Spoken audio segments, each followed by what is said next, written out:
Writing Karachi, रोशनियों का शहर। लेकिन 90 के दशक में यह सिर्फ रोशनियों का शहर नहीं था। यह एक ऐसा शहर था जहां दो हुकूमतें चलती थीं, एक जो दिखाई देती थी और एक जो अंधेरों में पलती थी। यह कहानी है उस कराची की जिसे दुनिया ने कम और उसके रहने वालों ने ज्यादा महसूस किया, जहां हर गली में एक राज छुपा था और हर रात एक डर लेकर आती थी। 90 के दशक का कराची और उसका दिल लियारी। लियारी सिर्फ एक इलाका नहीं था, यह एक अलग दुनिया थी। यहाँ के लोग अपनी जिंदगी खुद जीते थे और अपने फैसले खुद लेते थे। लेकिन इस आजादी की कीमत बहुत भारी थी। यहाँ बचपन जल्दी खत्म हो जाता था और समझदारी बहुत जल्दी आ जाती थी।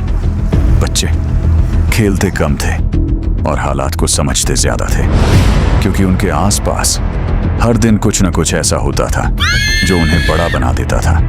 धीरे धीरे यह इलाका सिर्फ रहने की जगह नहीं रहा, यह बन गया ताकत का मैदान, जहां छोटे छोटे ग्रुप्स गैंग्स में बदलने लगे। और ये गैंग्स सिर्फ नाम नहीं थे, ये एक सिस्टम थे।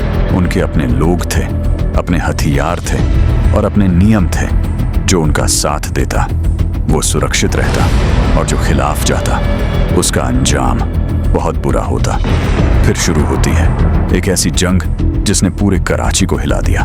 पैसों की जंग, इलाके की जंग और ताकत की जंग। एक तरफ एक गैंग, दूसरी तरफ दूसरा गैंग, और बीच में फंसे हुए आम लोग जो न किसी के साथ थे न किसी के खिलाफ।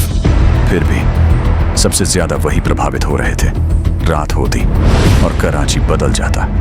दिन का शोर रात के सन्नाटे में बदल जाता। लेकिन यह सन्नाटा शांत नहीं होता था, इसके पीछे छुपी होती थी गोलियों की आवाज।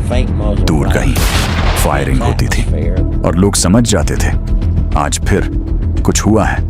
दरवाजे बंद हो जाते, खिड़कियां बंद हो जाती और लोग बस इंतजार करते कि यह रात किसी तरह गुजर जाए।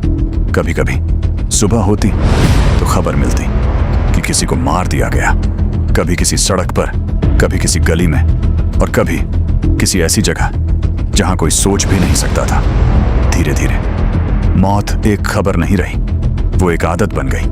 लोग सुनते और खामोश हो जाते, जैसे यह सब अब सामान्य हो चुका हो। इसी बीच कराची में एक नया सिस्टम मजबूत हो गया, भट्टा सिस्टम। हर दुकान, हर छोटा बड़ा बिजनेस, सबको पैसे देने पड़ते थे। ये कोई विकल्प नहीं था, ये मजबूरी थी, क्योंकि अगर किसी ने मना किया तो पहले उसे धमकी मिलती, फिर नुकसान होता और कई बार उसकी जिंदगी भी चली जाती। दुकानदार हर महीने डर के साथ पैसे देता था। वो जानता था कि यह पैसा उसकी सुरक्षा नहीं बल्कि उसके डर की कीमत है। कराची में कुछ ऐसे इलाके भी थे जिन्हें लोग नो-गो एरिया कहते थे। ऐसी जगह जहां जाना खुद को खतरे में डालना था। यहां कानून का नहीं, गैंग्स का राज था। यहां फैसले बंदूक से होते थे और इंसाफ ताकत से तय होता था।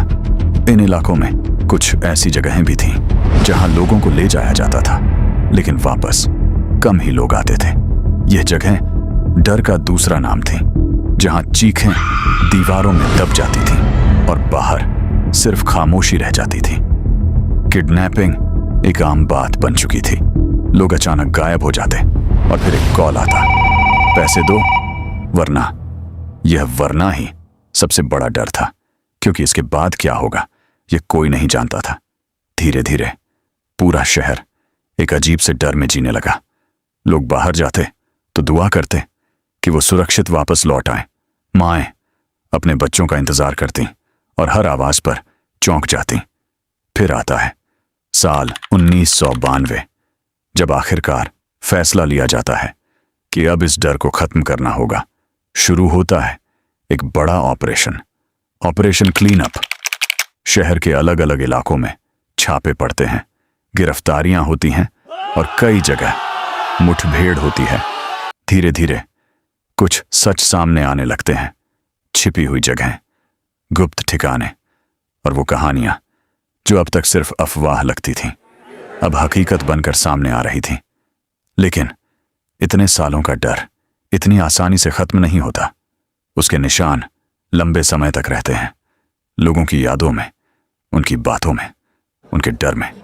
कराची ने बहुत कुछ सहा है, खौफ, खून और अंधेरा, लेकिन यह शहर आज भी खड़ा है। आज जब हम पीछे मुड़कर देखते हैं तो समझ आता है कि जब सिस्टम कमजोर हो जाता है तो अंधेरा अपनी जगह बना लेता है। लेकिन हर अंधेरी रात के बाद एक सुबह जरूर आती है, और वही सुबह उम्मीद देती है कि चाहे हालात कितने भी खराब क्यों ना हो, इंसान फिर भी जीना सीख ही लेता है।